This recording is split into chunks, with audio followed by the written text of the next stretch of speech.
하나님 말씀 읽도록 하겠습니다. 시편 15편 1절부터 5절까지 말씀입니다. 시편 15편 1절부터 5절까지 말씀, 제가 하나님 말씀 먼저 읽도록 하겠습니다. 다윗의 시. 여호와여, 주의 장막에 유할 자 누구 오며 주의 성산에 거할 자 누구 오리이까? 정직하게 행하며 공의를 일삼으며 그 마음에 진실을 말하며 그 혀로 참소치 아니하고 그 벗에게 행악치 아니하며 그 이웃을 해방치 아니하며 그 눈은 망령된 자를 멸시하며 여호와를 두려워하는 자를 존대하며 그 마음에 서원한 것은 해로울지라도 변치 아니하며 별리로 대금치 아니하며 뇌물을 받고 무죄한 자를 해치 아니하는 자니 이런 일을 행하는 자는 영영이 요동치 아니하리이다. 아멘. 오늘 저희는 시편 15편 말씀을 나누는데 시편 15편의 표제어는 아주 심플하게 그냥 다윗의 시, Psalm of David 이렇게만 되어 있어요. 이 시가 어떠한 배경에서 쓰여졌고 또 어떻게 연주하고 어떻게 불려져야 하는지에 대한 아무런 언급이 없습니다. 이제 학자들마다 이제 각자 이런 배경에서 쓰여질 것이라고 그렇게 추측은 하지만 다 정확하지 않기 때문에 도리어 추측하지 않고 그냥 이대로 해석하는 것이 더 낫다라고 생각이 듭니다. 이 시편 15편은 교훈시로 분류되는 시입니다.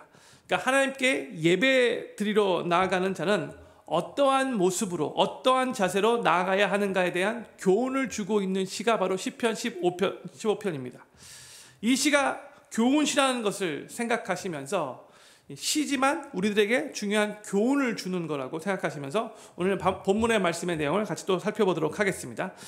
시편 이 15편은 1절에서 먼저 두 개의 질문으로 시작을 합니다. 1절 말씀 제가 다시 읽을게요.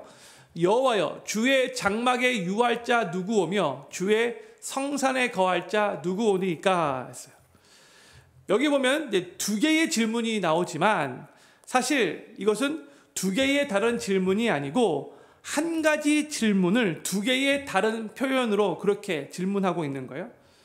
여기서 주의 장막에 유한다라는 표현이 나오고 또 주의 성산에 거한다라는 표현이 나오는데 둘 다 하나님의 임재를 상징하는 것으로 하나님을 예배하는 자리라는 뜻을 갖고 있어요. 그러니까 이 질문은 누가 하나님께 나아가 하나님께 온전히 예배 드릴 수 있습니까? 즉 하나님께 온전히 예배드리는 자의 삶은 어떠해야 합니까? 이런 질문인 거죠. 저도 오늘 이 수요일 저녁에 집에서 그냥 포근하게 계실 수 있겠지만 오늘 이렇게 하나님 앞에 나와서 이렇게 수요 말씀 축제에 참여하고 있어요. 또 우리도 매 주일마다 하나님께 예배를 드리고 있죠. 근데 다윗의 이 질문은 하나님을 예배하는 모든 하나님의 백성들, 예배자들에게 아주 중요한 질문이라고 생각해요. 하나님께 우리가 다 예배를 드리는데 하나님이 기뻐 받으시는 예배를 드리는 것이 아주 중요하죠. 저희가 1시간, 주일날은 1시간 반 정도 하나님 앞에 예배를 드리는데 우리가 예배를 드렸는데 하나님이 받으셨으면 너무나 감사하지만 받으셨지 않으셨다면은 우리가 그 시간을 온전하게 하나님이 기뻐하시는 그런 예배를 드리지 않았다는 뜻이 되는 거잖아요. 그러면 우리에게는 어떻게 보면은 손해인 거죠. 그래서 오늘 이 질문이 우리들에게도 상당히 중요한 질문이라고 생각해요. 그래서 오늘 이 말씀을 마음에 새기시며 들으시면 좋을 것 같아요. 요한복음 4장 23절에서 예수님이 이런 말씀을 하셨어요. 아버지께 참으로 예배하는 자들은 신령과 진정으로 예배할 때가 오나니 곧 이때라. 아버지께서는 이렇게 자기에게 예배하는 자들을 찾으시느니라 했어요. 하나님은 하나님을 신령과 진정으로 예배하는 예배자를 찾으신대요. 그런데 하나님을 예배하는 사람들이 아주 많이 있음에도 불구하고 하나님이 하나님을 신령과 진정으로 예배하는 자를 찾으신다라는 이 말은요, 하나님이 받으시는 예배를 드리는 예배자는 생각보다 그리 많지 않다는 것을 의미하고 있어요. 많지 않기 때문에 하나님이 예배자를 찾으시는 거예요.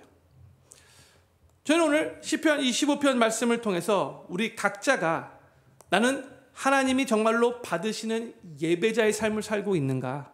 나는 하나님이 받으시는 예배를 예배 때마다 드리고 있는가? 이 질문을 스스로에게 하시면서 우리 자신을 진솔하게 돌아보는 시간이 되기를 바라고, 또한 하나님이 찾으시는 그 예배자가 되도록 우리의 삶을 하나님 앞에 헌신하는 시간이 되기를 간절히 소망합니다. 다윗은 1절에서 먼저 질문을 했고요. 이제 2절부터 5절 전반부까지 자신이 1절에 질문한 그 질문에 스스로 11가지로 대답을 합니다. 이 11가지의 답변은 선을 행하는 적극적인 측면과 악을 행하지 않는 소극적인 측면들을 다 언급하고 있어요. 그러니까 2절과 4절 전반부에서는 5가지로 해야 하는 적극적인 선한 행동을 열거하고 있고, 반면에 3절 말씀과 4절 후반부와 5절 전반부 말씀에서는 해서는 안 되는 6가지 악한 행동을 또 열거하고 있습니다. 총 11가지예요. 저는 먼저 이 11가지의 내용을 하나씩 간단하게 살펴보고, 그 후에 이 시편 15편 전체의 그 내용을 요약하면서 이 시편 15편이 우리의 삶에 어떠한 교훈을 주는가를 그 후에 나누도록 하겠습니다.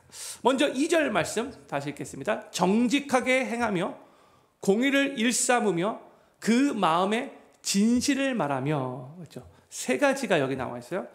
하나님께 나아가 하나님을 온전히 예배하는 자는 첫 번째로 정직하게 행하는 자예요. Walks blamelessly. 여기서 한국말로는 이제 정직하게 행한다라고 이렇게 번역되었는데, 히브리어 원어를 보면은요, 흠 없이 걷다라는 의미를 가지고 있는 거예요.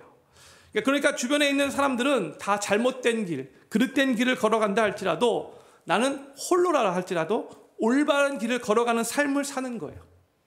그게 정직하게 행하는 삶이에요. 노아가 살던 시절에 이 세상은 악으로 가득했어요. 사람들의 계획과 생각이 다 악한 것뿐이라고 성경에서 말하고 있어요. 그런데 그럼에도 불구하고 그 가운데서도 혼자서 다르게 사는 사람이 한 명이 있었는데 그게 바로 노아였죠. 창세기 6장 9절이 이렇게 노아에 대해서 증거합니다.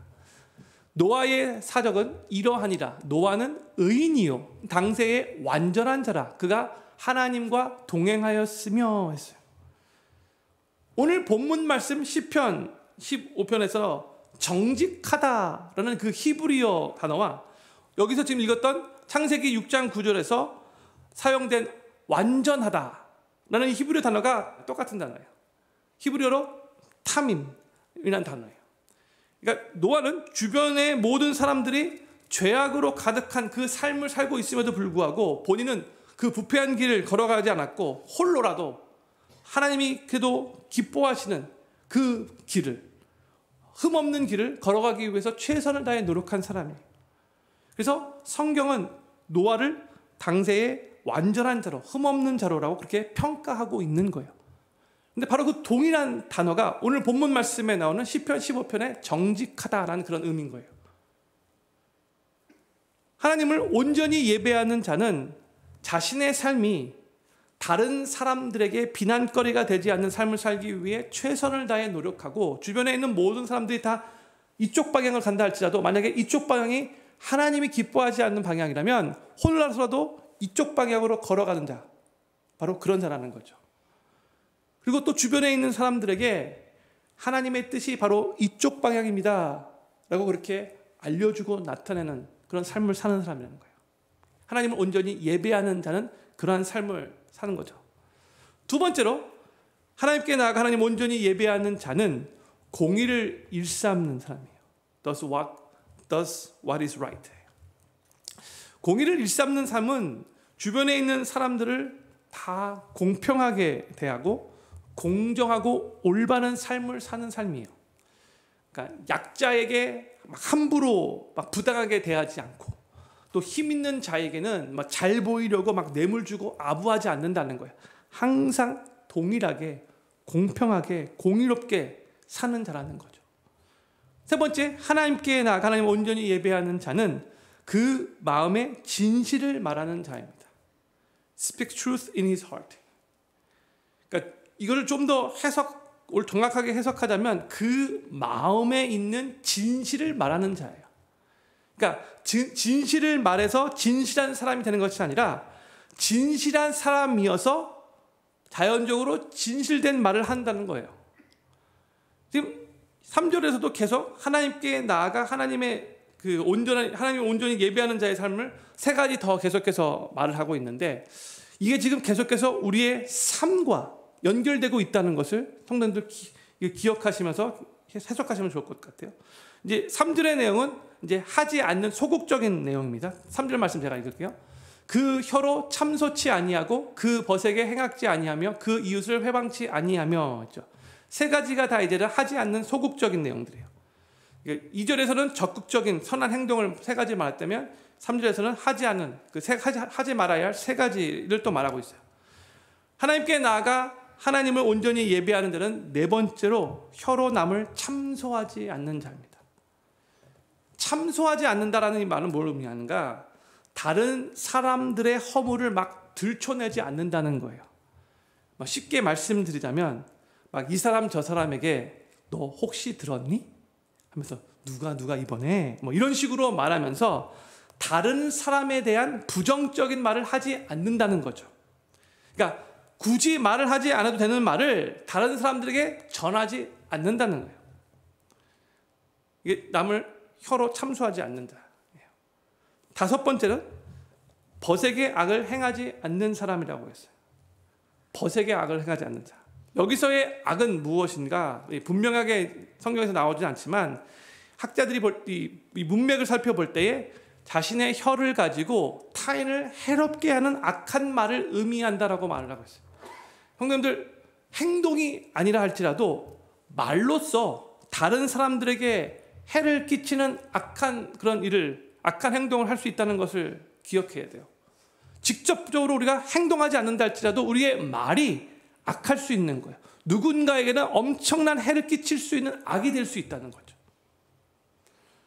여섯 번째로 하나님께 나아가 하나님을 온전히 예배하는 자는 이웃을 회방치 않습니다.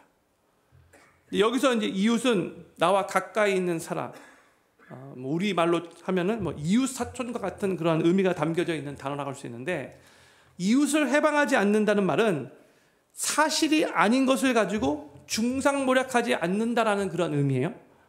아까 우리가 네 번째 말을 할 때 혀로 남을 참소하지 않는다라는 그 말의 의미는, 그러니까 그는 있었던 사실을 가지고 이제 허물을 흉보지 않는 거라면, 지금 여기서 회방하지 않는다는 말은 이제 사실이 아닌 건데 정확하지도 않는 것을 가지고 그렇다더라 이런 식으로 다른 사람들에 대해서 부정적인 말, 폄하하는 말을 하지 않는다는 그런 의미인 거죠. 그러니까 아까 네 번째 거는요, 그러니까 사실을 근거한 말이에요. 그러니까 그 일이 있었어요. 근데 그 일이 있었는데 그거에 대해서 굳이 말할 필요 없는데 그거에 대해서 말하는 거예요. 안 좋은 얘기 있었다고.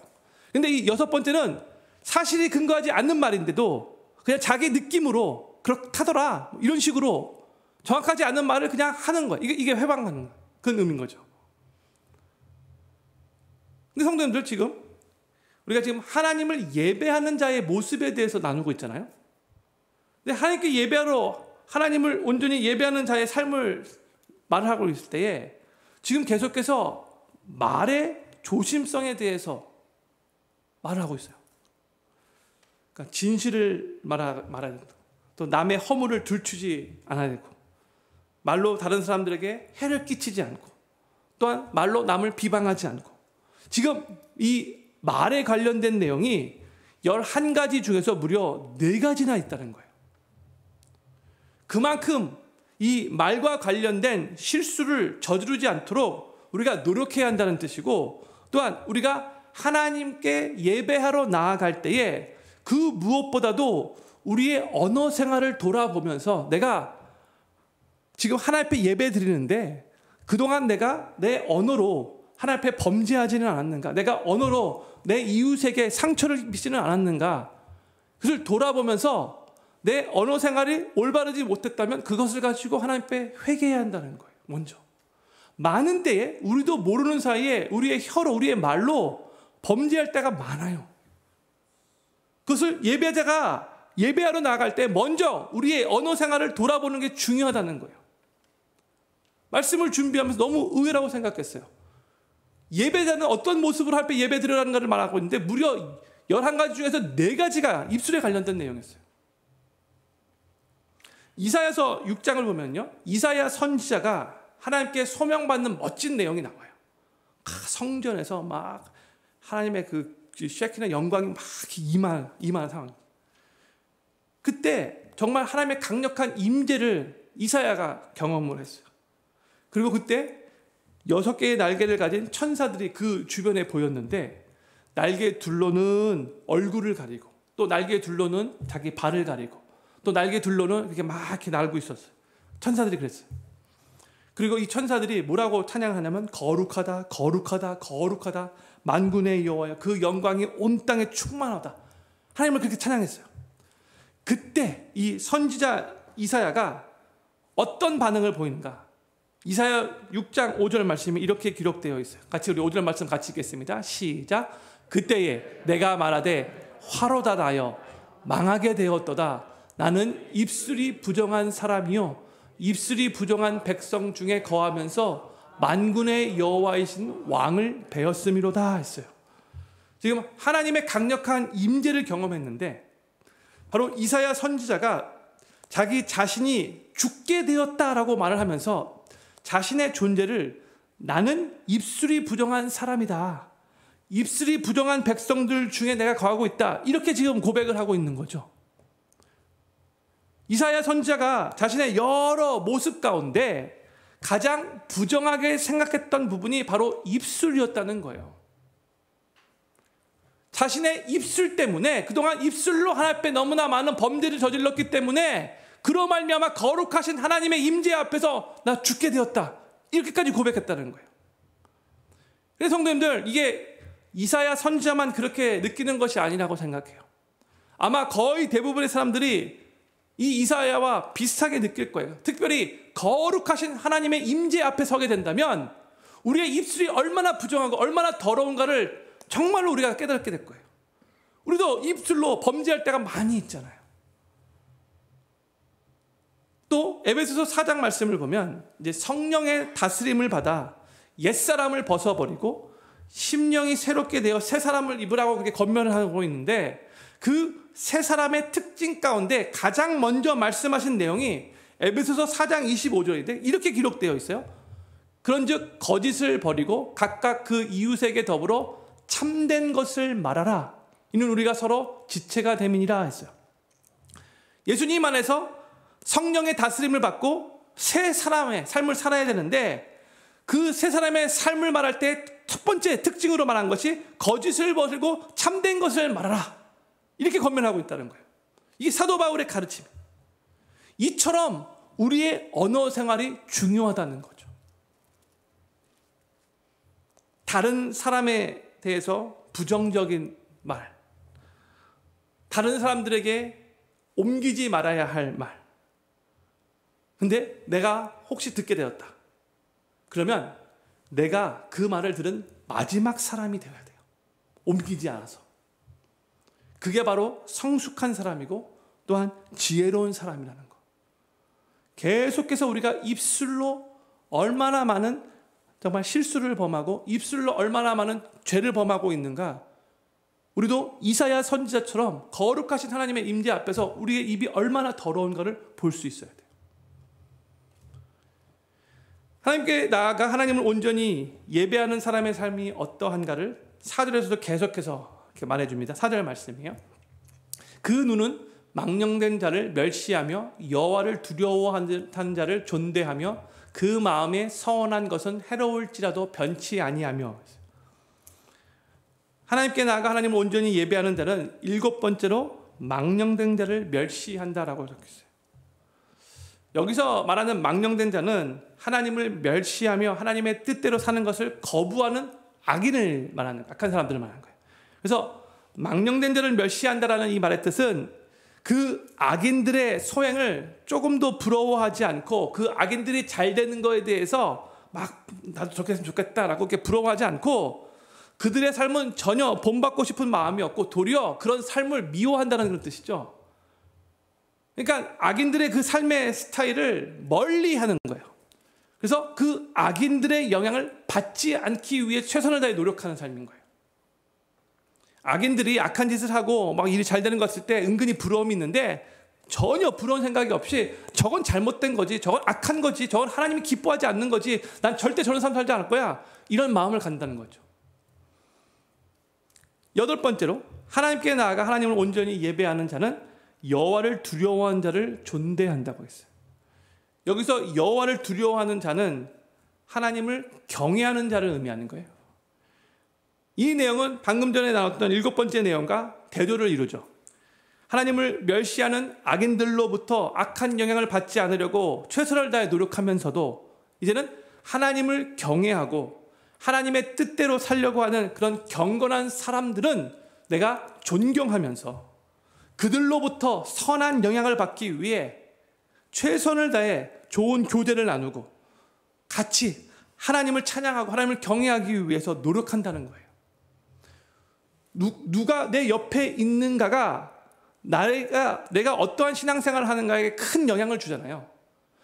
하나님의 뜻대로 살기 위해 도전하고 격려하고 하나님의 그 말씀대로 살지 못했을 때에 정말 내 마음을 아프게 하는 그러한 교제권에 있는 사람들과는 더욱더 시간을 많이 보내지만 나로 하나님을 멀게 하고 세상 것을 더 사랑하게 하고 세상의 풍조를 쫓아 살게 하는 사람들과의 교제는 점점 더 멀어져야 된다는 거예요.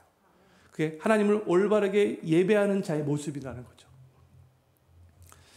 아홉 번째로, 하나님께 나아가 하나님을 온전히 예배하는 자는 마음에 서운한 것은 해로울지라도 변치 않는 사람이에요. 이 말은 하나님께 한번 서운한 것은 그때 막 간절한 마음 가지고 이렇게 보통 우리가 서운할 때가 있잖아요. 하나님 이거 해주시면, 그렇죠? 될 수 있으면 이렇게 막 뭔가 원해가지고 막 서운하는 거 될 수 있으면 하지 말아야 되는데, 오케이, 하나님 앞에 서운했다면 나중에 이제 모든 게 다 지나고 나서 딱 봤을 때, 정신 차리고 봤을 때 나에게 좀 손해가 되고 나에게 희생이 요구되게 되면 조금 후회하는 마음이 있을 수 있죠. 그때 내가 괜히 그냥 서운했네, 이런 생각이 들 수 있잖아요, 인간적인 마음으로. 근데 그렇다 할지라도 내가 하나님 앞에 처음에 서운한 것을 변경하지 않고 그대로 꼭 지킨다는 거예요. 그만큼 하나님께 서운한 것을 정말 중요하게 여긴다는 거예요. 하나님께 내가 이렇게 하겠습니다 라고 약속한 거, 어떤 일이 있어도 최선을 다해 지키기 위해 노력하는 자라는 거죠. 다윗은 또 5절에서도 계속해서 하나님 앞에 나아가 하나님을 온전히 예배하는 그런 삶은 어떤 삶인가를 우리들에게 알려줘요. 5절 전반부까지 나옵니다. 별리로 대금치 아니하며 뇌물을 받고 무죄한 자를 해치 아니하는 자니, 여기까지만 읽을게요. 하나님 앞에 나아가 하나님을 온전히 예배하는 자는 열 번째로 별리로 대금치 않는다. 별리로 대금치 않는다. 여기서 별리라는 말은 이자를, 인트레스를 말하는 건데, 그러니까 이자로 돈을 벌기 위한 목적으로 가난한 자에게 돈을 꾸어주지 않는다라는 그런 말이에요. 구약 시대에는 같은 이스라엘 동족들끼리 높은 이윤을 목적으로 돈을 빌려주는 것을 금지했어요. 하나님의 율법이 그렇게 말했어요. 그리고 돈을 빌린 지 7년째가 되면 모든 빚을 다 탕감해 주라는 그 율법까지 있었어요. 이게 바로 하나님의 마음이에요. 오케이, 너가 좀 부유해서 좀 가난한 자에게 돈을 만약에 꿔주었다, 7년째가 되면 다 탕감시켜줘. 이게 하나님의 마음이에요. 그렇기 때문에, 이게 하나님의 마음이기 때문에 하나님을 온전히 예배하는 자는 이웃의 어려운 상황을 이용해가지고 자기의 부를 쌓는 사람이 될 수 없는 거예요. 도리어 힘든 상황에 처해 있는 이웃들을 긍휼히 여기는 마음으로 도와주는 삶을 사는 자들이 하나님을 온전히 예배하는 자들이죠. 마지막 11번째로, 하나님 앞에 나아가 하나님을 온전히 예배하는 자는 뇌물을 받고 무죄한 사람을 해치지 않는 사람이에요. 하나님은 율법에서 이미 뇌물을 받는 행위를 금지하셨어요. 왜 뇌물 받는 것을 금지했는가? 뇌물을 받는 사람이 그 뇌물을 받은 후에 그 뇌물 때문에 더 이상 공의롭게 판단하며 공의롭게 딱 결정 내리기가 힘들기 때문인 거죠. 암만 해도 뇌물 받았기 때문에 저 사람은, 나에게 뇌물 준 사람에게 더 이렇게 유리한 그런 결정을 내리게 된다는 거예요, 자연적으로. 그렇게 된다면 죄가 없는 사람이 큰 피해를 입을 수가 있는 거죠. 내가 올바른 결정을 내려야 하는데 뇌물 받은 다음에 왠지 모르게 뇌물 준 사람에게 더 유리한 결정이 나면 안 된다는 거예요. 그래서 처음부터 뇌물을 하나님께서 금지하신 거예요. 우리는 뇌물보다, 물질보다 우리 하나님이, 또 하나님께서 우리들에게 옆에서 만나게 해주고 관계 맺게 해준 사람이, 영혼이 훨씬 더 귀중하다는 것을 항상 기억해야 돼요. 하나님을 온전히 예배하는 사람은 하나님을 바로 최상의 가치로 두는 사람이고, 하나님이 사랑하는 그 이유 또한 우리도 되게 소중하게 여겨야 되는 마음을 가져야 돼요. 물질을 더 얻기 위해서 무죄한 사람에게 해를 끼치는 일을 해서는 안 된다는 거예요. 항상 올바르게 판단하고 올바르게 결정해야 한다는 거죠. 지금 다윗은 시편 15편에서 이렇게 11가지로 하나님을 온전히 예배하는 자는 어떠한 삶을 사는가를 말했어요. 그리고 이제 결론적으로 이렇게 하나님의 약속을 선포합니다. 5절 후반부가 이렇게 말하고 있어요. 이런 일을 행하는 자는 영영이 요동치 아니하리이다 했어요. 이러한 일은 이제 위에서 말했던 11가지의 그 내용이죠. 하나님은 이러한 자들에게 영영이 요동치 아니할 거라고 약속을 베푸셨어요. 어떠한 환난이나 고난을 만난다 할지라도 흔들리지 않고 이겨낼 수 있게 하나님께서 도와주셨다는 거죠. 근데 그 왜 삶이 요동하지, 크게 영영이 요동하지 않는가? 하나님께 온전히 예배드리는 자는 하나님께서 그의 삶을 강하게 붙들고 계심을 확신하며 믿게 되고요. 또한 하나님께서 그의 삶의 견고한 반석이 되기 때문에 그래요. 그의 삶이 견고한 반석 위에 그렇게 세워지기 때문에 그런 거죠. 저는 필그림교회 모든 성도님들이 하나님을 온전히 예배하는 삶을 사심으로 인해 하나님께서 그 삶의 견고한 반석이 되셔서 영영이 요동하지 않는 삶을 살아가시게 되기를 우리 구주 예수님의 이름으로 간절히 축원합니다. 이제 오늘 시편 15편의 내용을 좀 더 종합적으로 해석하면서 우리의 삶을 한번 생각해 봤으면 좋을 것 같아요. 이 시편 15편 말씀을 통해서 우리가 정말로 붙잡고 기억해야 할 말씀은 뭐냐면, 하나님을 온전히 예배하는 자는 그 삶이 윤리적으로 또한 도덕적으로도 올바르게 서 있어야 한다는 거예요. 이게 하나님을 열심히 예배한다라고 하는 사람이 삶 속에서 도덕적으로 윤리적으로 올바르게 서 있지 못한다면 하나님을 정말로 올바르게 예배했는가를 우리 삶을 올바르게 점검해 봐야 한다는 거예요. 항상 하나님의 말씀은 예배와 우리의 삶의 그 도덕적인 부분이 같이 간다는 거예요. 유명한 미가서 6장 6절부터 8절까지 말씀을 제가 천천히 읽도록 하겠습니다. 내가 무엇을 가지고 여호와 앞에 나아가며 높으신 하나님께 경배할까? 내가 번제물 1년 된 송아지를 가지고 그 앞에 나아갈까? 여호와께서 천천의 수양이나 만만의 강수 같은 기름을 기뻐하실까? 내 허물을 위하여 내 맏아들을, 내 영혼의 죄를 위하여 내 몸의 열매를 드릴까?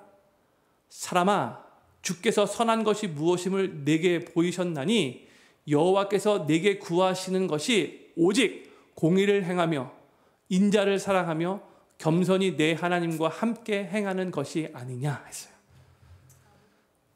이게 하나님의 마음이에요. 미가서 6장 8절에서도 공의를 행하는 것, 인자를 사랑하는 것, 겸손하게 하나님과 함께 행하는 것, 이렇게 세 가지 요소들을 아주 중요한 것으로 말씀하고 있잖아요. 오늘 본문 시편 15편 말씀도 그렇고 이 미가서 말씀도 그렇고 한결같이 우리에게 말씀하고 있는 것이 뭐냐면, 예배와 우리의 삶의 올바른 그 삶의 라이프스타일, 그 도덕적인 라이프스타일, 결코 뗄래야 뗄 수 없는 것이라는 것을 우리들에게 가르쳐주고 있어요. 하나님 앞에 나아가는 참된 예배자가 되기 위해서는 우리는 먼저 우리 주변에 있는 이웃들과의 관계를 점검해야 돼요. 먼저. 이스라엘 백성들의 문제는 그들의 삶에 예배가 없었던 것이 문제가 아니었어요. 이스라엘 백성들의 진정한 문제는 그들이 예배의 본질을 놓치고 있었다는 것, 이게 문제예요. 예배의 본질이 무엇인가? 하나님 앞에 예배만 드리는 것으로 다가 아니라는 거죠. 예배를 드렸다면 그 하나님이 어떤 분이신가를 기억하고 내 삶에 그 하나님이 반영되어야 된다는 거예요. 리플렉트가 된다는 거죠. 그런데 현 시대의 기독교의 문제도 예배가 없는 것이 문제라기보다 예배의 참된 정신을 놓치고 그저 예배만 드리고 있는 것이 문제가 아닌가라는 생각이 들어요. 이스라엘 백성들은 공의의 하나님께 예배를 드리면서 공의를 저버렸어요. 사랑의 하나님께 예배를 드리면서 이웃을 사랑하지 않았어요. 진리의 하나님께 예배를 드리면서 거짓말을 일삼았어요. 만유의 주인 되신 하나님께 예배를 드리면서도 물질의 종노릇하며 살았어요. 바로 이것이 이스라엘 백성들의 심각한 문제였죠. 근데 우리 삶에도 이러한 문제가 동일하게 있을 수 있다는 거 우리가 기억해야 돼요. 이스라엘 백성들뿐만 아니라 우리도 마찬가지일 수 있어요. 사랑하는 필경교회 성도님들, 삶이 뒤따라오지 않는 예배는 하나님께 영광을 돌리는 것이 아니라 도리어 하나님의 마음을 정말로 아프게 할 수 있다는 것. 그 예배 가운데 하나도 변하지 않는 우리의 모습을 보고 하나님이 마음 아파하실 수 있다는 거죠. 너는 지금 나에게 예배를 드린다고 하면서 너의 마음 상태는, 너의 삶은 하나도 변하고 있지 않다. 하나님 마음 아프실 수 있다는 거예요. 삶이 뒤따라오지 않는 그 예배의 자리는 죄를 정결케 하고 죄를 씻는 그런 자리가 아니라 도리어 죄를 더 쌓는 자리가 될 수 있다는 것 또한 기억해야 돼요. 내가 변하지 않고 예배를 드렸다는 그 자체로만 가지고 또 동일하게 나가서 하나님이 별로 기뻐하지 않는 그런 삶을 산다는 것은 죄를 더 쌓는 자리가 될 수밖에 없다는 거죠. 저는 필그림교회 모든 성도님들이 예배는 우리 자신을 위해서 드리는 것이 아니라 정말로 하나님을 위해 드린다는 것을 기억하실 수 있기를 바라고, 예배를 통해서 거룩하신 하나님을 만나고 그로 인해 우리의 모두의 삶이 더욱더 거룩하신 하나님으로 인해 거룩하게 성화되어질 수 있게 되기를 우리 구주 예수님의 이름으로 간절히 축원합니다. 그런데 시편 15편의 이 11가지의 내용들을 다시 한번 우리가 곰곰하게 생각해 보면요, 이 11가지를 완벽하게 다 지키면서 이렇게 하나님을 예배하고 있다라고 당당하게 말할 수 있는 사람이 있는가? 여기서 말하는 이 11가지의 내용을 완벽하게 다 지키며 하나님을 예배하는 사람은 하나도 없다라고 생각이 들어요. 그렇죠? 우리 인간은 그렇게 살기 위해서 노력해야 되지만 온전히 그렇게 살 수 없을 것 같아요. 그런데 이 세상에 딱 한 분이 계셨죠. 2000년 전에 이 땅에 인간의 몸을 입고 오신 우리 구주 예수 그리스도만 여기 있는 11가지 내용들을 완벽하게 지키셨던 분이죠. 이 자리에 있는 어느 누구도 자기 공로로 거룩하신 하나님께 온전히 나아갈 수 없어요. 자기 공로로 하나님 앞에 나아갈 수 있는 단 한 분은 예수님밖에 없죠. 그래서 우리는 예수 그리스도를 통하지 않고서는 하나님께 나아갈 수 없고 하나님 앞에 온전한 예배를 드릴 수 없다는 것을 항상 인정해야 돼요. 예배 드릴 때마다 그렇기 때문에 우리는 예수님의 보혈의 은혜를 항상 마음에 품고 감사하는 마음으로 그 예수님의 보혈을 생각하면서 하나님 앞에 예배드려 나가야 된다는 거죠. 구약에서 하나님의 백성들은 계속해서 반복되는 제사를 통해 하나님 앞에 나아가게 되었어요. 근데 신약에서는 하나님의 백성들, 모든 크리스찬들은 우리 예수님께서 이미 영단번의 제사를 드렸기 때문에 예수님께서 십자가 위에서 드리신 그 영단번의 제사를 우리가 믿음으로 바라보면서 예수님이 나 대신 드리신 그 영단번의 제사를 붙잡으며 이제는 언제든지 거룩하신 하나님 아버지께 나아갈 수 있는 그 은혜의 길이 활짝 열리게 되었음을 감사하는 마음으로 하나님 앞에 예배드릴 수 있어야 돼요. 히브리서 4장 14절부터 16절까지 말씀, 유명한 말씀입니다. 그러므로 우리에게 큰 대제사장이 있으니 승천하신 자 곧 하나님 아들 예수시라. 우리가 믿는 도리를 굳게 잡을지어다. 우리에게 있는 대제사장은 우리 연약함을 체월하지 아니하는 자가 아니요 모든 일에 우리와 한결같이 시험을 받은 자로되 죄는 없으시니라. 16절 같이 읽겠습니다. 시작. 그러므로 우리가 긍휼하심을 받고 때를 따라 돕는 은혜를 얻기 위하여 은혜의 보좌 앞에 담대히 나아갈 것이니라. 아멘. 이렇게 하나님께 언제든지 나아갈 수 있는 그 길을 예수님께서 십자가 위에서 이 활짝 열어놓으신 것에 대해서 기뻐하시면서 또한 그렇게 길을 열어놓으신 예수님께 감사하는 마음으로 항상 하나님 앞에 예배드리실 수 있게 되기를 예수님의 이름으로 간절히 축복합니다. 우리는 하나님의 거룩함만을 강조해서는 안 되고요. 또한 하나님의 은혜만을 또 강조해서도 안 돼요. 하나님의 거룩함만을 강조하게 되면 우리는 감히 하나님께 나아갈 수 없게 되고요. 하나님의 은혜만을 강조하게 되면 하나님 앞에 나아가는 것을 아주 값싸게 만들어 버릴 수 있어요.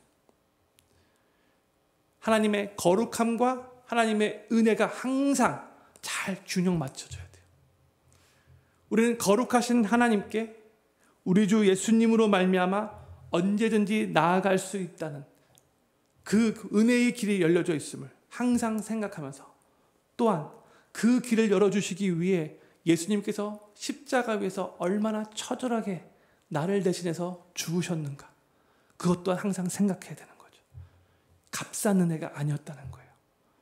나에게 거룩하신 하나님께 언제든지 나아갈 수 있는 그 은혜의 길을 허락하시기 위해 예수님께서 처절하게 십자가 위에서 죽으셨어요. 고통받으며 수치받으시며 죽으셨어요. 그것을 항상 생각해야 돼요. 오늘 시편 15편에서 언급되고 있는 이 11가지의 내용들은 이미 예수 그리스도의 십자가의 은혜로 하나님 앞에 언제든지 나아갈 수 있게 된 우리 크리스찬들에게는 이제는 이렇게 해야지만 하나님께 예배 드릴 수 있다라는 그 조건들이 아니고요. 이미 하나님께 언제든지 나아갈 수 있도록 그 은혜의 길을 허락하신 하나님께 감사하면서 동시에 우리는 바로 그러한 예배자가 되는 것을 우리의 삶의 목표로 삼고 노력해야 한다는 거예요. 이해하시겠죠? 이렇게 해야지만 하나님 앞에 나아갈 수 있다가 아니에요. 우리는 이미 예수님을 의지하고 예수님을 삶의 구세주로 영접하고 십자가의 그 은혜를 바라보며 언제든지 은혜의 보좌 앞에 담대히 나아갈 수 있는 그 길을 우리는 이미 받았어요. 감사하면서도 또 동일하게 나는 언제든지 하나님 앞에 나아갈 수 있으니까 이제 뭐 막 살면 된다가 아니라, 그럼에도 불구하고 시편 15편에 우리들에게 말씀하고 있는 그 11가지를 여전히 우리 삶 가운데 지키기 위해서 최선을 다해 노력해야 한다는 거예요. 이 성경의 가르침, 구약의 가르침인 거죠. 우리에게 필요한 것은 이미 베풀어 주신 주님의 은혜에 감사하면서 우리의 삶이 예배가 되고 또 우리의 예배가 삶으로 이어질 수 있도록 최선을 다해 노력해야 돼요. 그래서 유명한 말씀 로마서 12장 1절 말씀이 오늘 우리들에게 마음에 잘 새겨졌으면 좋을 것 같아요. 같이 읽도록 하겠습니다. 시작. 그러므로 형제들아, 내가 하나님의 모든 자비하심으로 너희를 권하노니 너희 몸을 하나님이 기뻐하시는 거룩한 산 제사로 드리라. 이는 너희의 드릴 영적 예배니라. 아멘. 여기 보면 우리의 몸을 하나님이 기뻐하시는 거룩한 산 제사로 드리라 라고 하면서 이는 우리의 드릴 영적 예배라고 말씀하고 있어요. 이 말씀은 교회에서 드리는 예배 시간뿐만이 아니라 우리의 일상생활에서도 우리의 몸을 가지고 하는 모든 일들을 가지고 하나님께서 기뻐 받으시는 거룩한 산 제사로 드리는 삶을 살아야 한다는 거예요. 우리의 삶 자체가 하나님께서 기뻐 받으시는 예배가 되게 해야 한다는 거예요. 주일날 이곳에서 1시간 30분 예배 드리는 것만 예배로 생각하지 말고 그 예배도 진짜 예배인데 그 예배가 끝난 후에도 계속해서 우리의 몸을 가지고 우리의 일상생활에서 하는 모든 일들을 가지고 하나님께 영광이 되는 예배를 드려야 한다는 거예요.